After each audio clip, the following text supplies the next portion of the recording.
Pekný deň vám prajem, moji milí priatelia. Opäť som tu s vami, aby som vám predala posolstvo, dôkaz o existencii mimozemskej civilizácie z planety Venuša, z knihy Život vo vesmíre. 9. kapitola.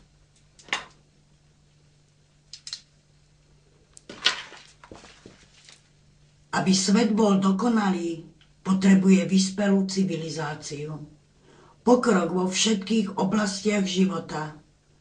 Preto je potrebné, aby bola u vás rovnováha v hodnotách, aby bol mier medzi národmi, aby bol výmenný obchod, aby ste prijali dobrú vôľu a prijali náš záujem z vesmíru prostredníctvom kníh Život vo vesmíre.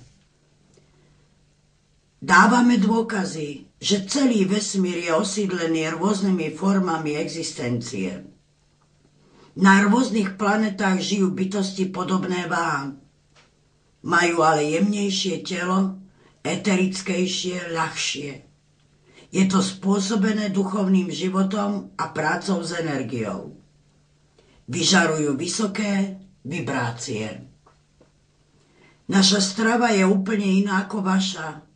My jeme len veľmi málo, a to len ľahké jedlá, zeleninu a rôzne plody. Pijeme len čistú tekutinu, vodu. Naše tela nezaťažujeme ťažkou mäsitou stravou ako vy. Naše myšlienky sú čisté a úprimné, naplnené láskou a dobrom. Vnímame okolitý svet ináč ako vy. Veľa cestujeme vo vesmíre na blízke a vzdialené galaxie. Spoznávame stále a stále nové a nové svety. Nastolujeme medzi sebou mier a priateľstvo. Osídľujeme ďaleké svety svetlými bytostiami. Nový rod, ako to vy nazývate. I my máme dokonalé formy bytia. Niektoré bytosti sú menej dokonalé. Všetko záleží od evolúcie, od vyspelosti v duchovnej oblasti duchovného života. I my máme vesmírnu hierarchiu, veliteľské kozmické lode, ktoré sú obrovských rozmerov. Máme i výskumné satelitné stanice a malé rodinné kozmické lode. Každá planeta, galaxia, hviezda má iné kozmické lode rôznych tvarov. Rozdiel jej v rýchlosti presunu i svetla sú rôzne, podľa toho sa poznáme. I oblečenie je rôzne.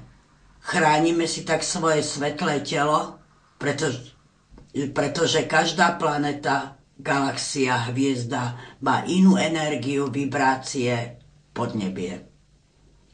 I my sa musíme prispôsobovať, i svoje telo. Zmeny sú i u nás, tak ako na vašej zemi. My žijeme v komunitách. Celé planety môžu cestovať v kozmických lodiach. Sú presne uspôsobené počtu, aby bol pohodlný pohyb v lodi.